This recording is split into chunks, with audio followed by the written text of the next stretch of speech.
Dans un petit village au nord du Sénégal, vivaient deux garçons inséparables, Abdou et Malik, jumeaux identiques. Le jour, ils couraient pieds nus dans les rizières. La nuit, ils dormaient collés l'un à l'autre, le souffle mêlé, comme s'ils partageaient le même cœur. Leur mère, YY Kumba, était douce et protectrice. Leur père, Matar, un homme fier mais silencieux. Il aimait ses fils, mais il aimait encore plus l'or de l'apparence. Et l'ordre fut brisé le jour où YY Kumba mourut. Elle a saigné de l'intérieur, disait-on au village. Ou bien, elle a été vidée. Les jumeaux, eux, ne comprirent pas. Ils cherchèrent leur mère dans chaque coin de la maison, dans ses foulards, sous son lit, dans ses parfums. Mais elle ne revint pas. 3 lunes plus tard, Matar prit une nouvelle femme, Sokna Diarra, belle, jeune, déterminée. Mais derrière son sourire figé, quelque chose déguisé. Elle entra dans la maison comme un vent sec. Ses enfants doivent apprendre à se taire, dit-elle dès le premier soir. Ils ont vu trop de liberté avec leur mère. Abdou et Malik, eux, la regardaient en silence.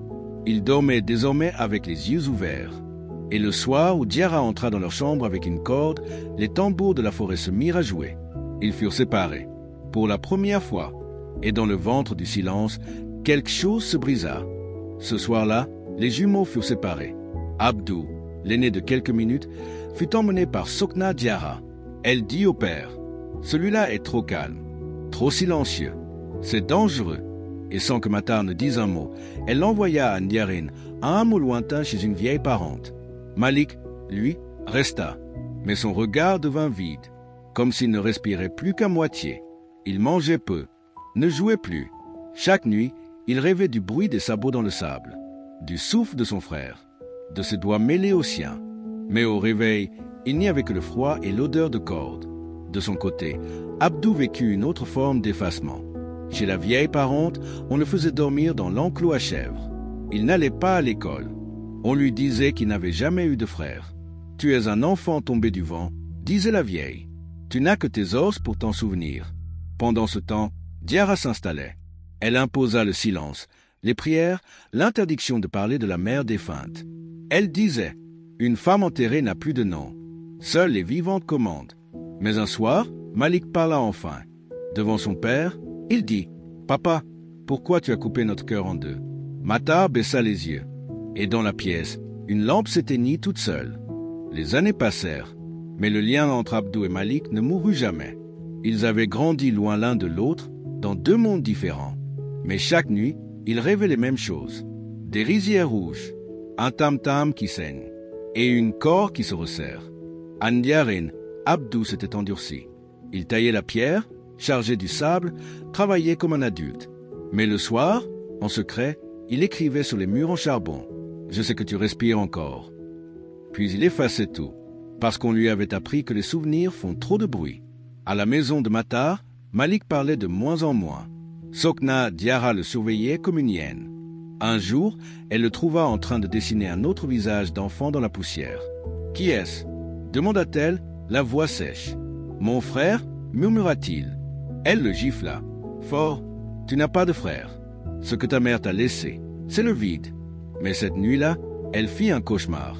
Elle vit 2 garçons attachés par la gorge, tirés chacun d'un côté, leurs visages en sang, et derrière eux, la silhouette d'une femme en blanc.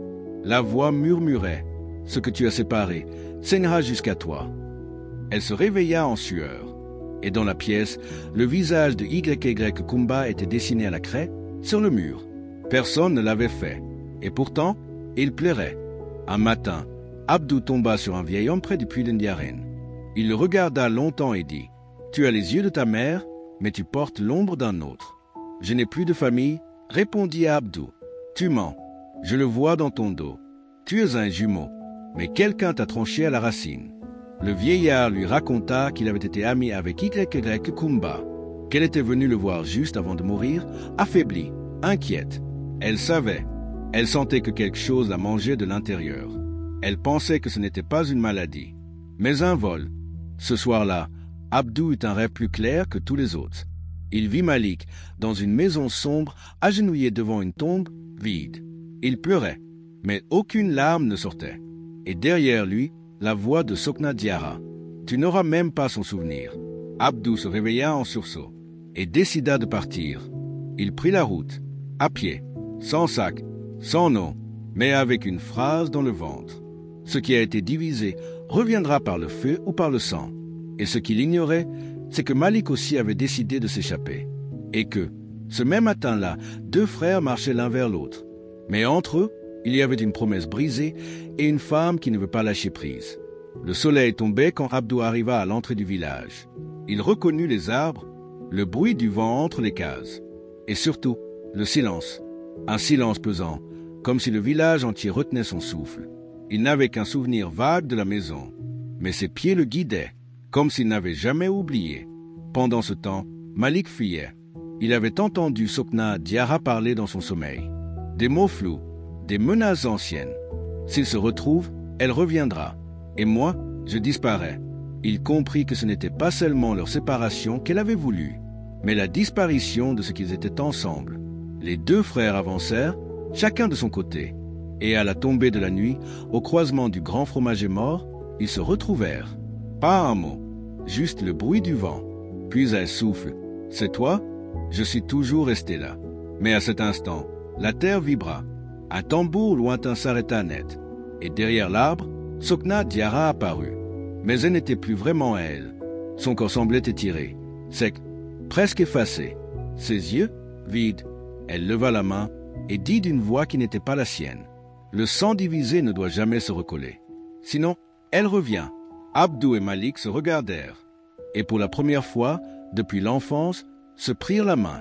Et dans l'air, le visage de leur mère apparut, paisible, entier. Et Sokna Diarra hurla, comme si elle brûlait de l'intérieur.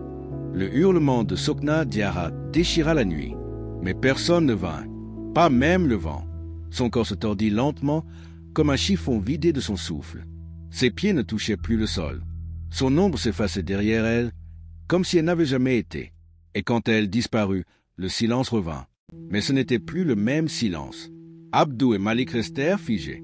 Puis, une brise douce passa entre eux. Elle portait l'odeur du lait tiède, des feuilles de menthe, du parfum de leur mère. Ils levèrent les yeux. Et dans le ciel, très haut, une femme marchait dans la lumière. Elle ne parlait pas, mais son sourire suffisait. Le lendemain, les 2 frères entrèrent ensemble au village. Personne ne les reconnut, pas même leur père, Matar, qui regarda les 2 garçons et murmura « Vous êtes revenus ensemble? Nous n'avons jamais cessé d'être un. » Ils ne revinrent pas habiter la maison. Ils la brûlèrent. Et dans les flammes, des murmures s'élevèrent. Ce qui a été séparé par la haine a été rendu par la mémoire. On raconte qu'aujourd'hui, les 2 frères vivent loin. Ils bâtissent des maisons. Et dans chaque fondation, ils enterrent 2 pierres identiques, liées par une corde. Ils disent que ça protège contre les gens qui divisent.